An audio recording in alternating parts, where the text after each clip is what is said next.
Hi friends, welcome back to my channel. This is smiley Sudhakar. So friends, ఈరోజు మన video ఏంటంటే Srisailam dam. అసలు జనరల్గా ఈ శ్రీశైలం డ్యామ్లో ఎంత నీరు ఉంది, అసలు ఆ శ్రీశైలం డ్యామ్లో ఎన్ని గేట్లు ఉన్నాయి, అసలు ఈ శ్రీశైలం డ్యామ్ అనేది ఆంధ్ర రాష్ట్రం కింద వస్తా లేదనుకుంటే తెలంగాణ రాష్ట్రం కింద వస్తుందా, అసలు దీన్ని ఎవరు ప్రారంభించారు, ఇవన్నీ కూడా క్లియర్గా మనం తెలుసుకునే ప్రయత్నం అయితే చేద్దాం. సో ఫ్రెండ్స్, మీరు కనుక ఎవరైనా ఫస్ట్ టైం కనుక మన ఛానల్ చూసినట్టయితే లైక్ చేయండి, షేర్ చేయండి. ఇటువంటి మరెన్నో ఇంట్రెస్టింగ్ వీడియోస్ కోసం మన ఛానల్ అయితే సబ్స్క్రైబ్ చేసుకోండి. అసలు ఈ డ్యామ్ అనేది ఎక్కడుందంటే, ఈ ఆనకట్ట సముద్ర మట్టానికి 300 మీటర్లు అంటే 980 అడుగుల ఎత్తులో నంద్యాల మరియు నాగర్ కర్నూలు జిల్లాల మధ్య ఉన్న నల్లమల్ల కొండలలో లోతైన కొండగుట్టల్లో ఈ ఆనకట్ట అనేది నిర్మించబడింది. ఇది 1680 అడుగుల పొడవు మరియు 476 అడుగుల గరిష్ట ఎత్తు కలిగి 12 రేడియల్ల క్రెస్ట్ గేట్లను కలిగి ఉంది. అయితే అసలు ఈ శ్రీశైలం డ్యాంలో వాటర్ నిల్వ చేసే సామర్థ్యం ఎంత ఉంటుందంటే 216 టీఎంసీల వరకు ఇది వాటర్ని నిల్వ చేసే సామర్థ్యం అనేది కలిగి ఉంటుంది.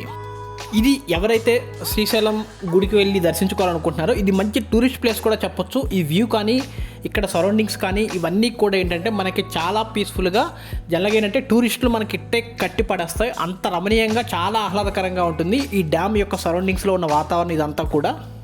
అయితే అసలు ఈ డ్యామ్ అనేది ఆంధ్ర రాష్ట్రం కింద వస్తా తెలంగాణ రాష్ట్రం కింద వస్తా అంటే, ఈ డ్యామ్ అనేది ఏంటంటే మనకి ఆంధ్ర రాష్ట్రం కిందే వస్తుంది. దీన్ని మన భారత రాష్ట్రపతి ద్రౌపది ముర్ము ఈ డ్యామ్నైతే ప్రాజెక్టుకి శంకుస్థాపన చేసి అప్పట్లో దీన్ని ప్రారంభించారు.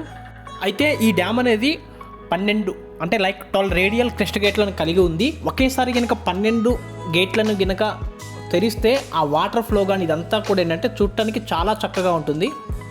అయితే ఈ భూమికి ఏంటంటే ఒక పెద్ద ఆటంకం అనేది మనకి ఫ్యూచర్లో రాబోతుందని చెప్పొచ్చు. ఎందుకంటే నదీ పరివాహక ప్రాంతంలో అడవులు నరికేయటం వల్ల భూమి కోతకు గురై వరదతో పాటు మట్టి కూడా మనకి కొట్టుకొస్తుంది. దానివల్ల శ్రీశైలం జలాశయంలో పూడిక భారీ ఎత్తున పేరుకుపోతుంది. ఎప్పుడైతే మనకి పూడిక భారీ ఎత్తున పేరుకుపోతుందో సో దానివల్ల ఏంటంటే మనకి నీటి నిల్వ సామర్థ్యం అనేది తగ్గుతుంది. ఇది ఓన్లీ మనకి వరద నీటిని కానీ అండ్ అగైన్ దాంతో పాటుగా ఏంటంటే మనకి ఇక్కడ ఈ డ్యామ్ వల్ల ఏంటంటే మనకి విద్యుత్తును కూడా ఉత్పత్తి చేస్తారు. మనకేంటంటే మెయిన్గా మన తెలంగాణ రాష్ట్రంలో 12 విద్యుత్ కేంద్రాల్లో కూడా ఇక్కడి నుంచి కూడా మనకి భారీగా విద్యుత్ అనేది తయారవుతుంది. సో కాబట్టి ఏంటంటే ఈ డ్యాముని పరిరక్షించుకునే బాధ్యత మనందరి మీద ఉంది.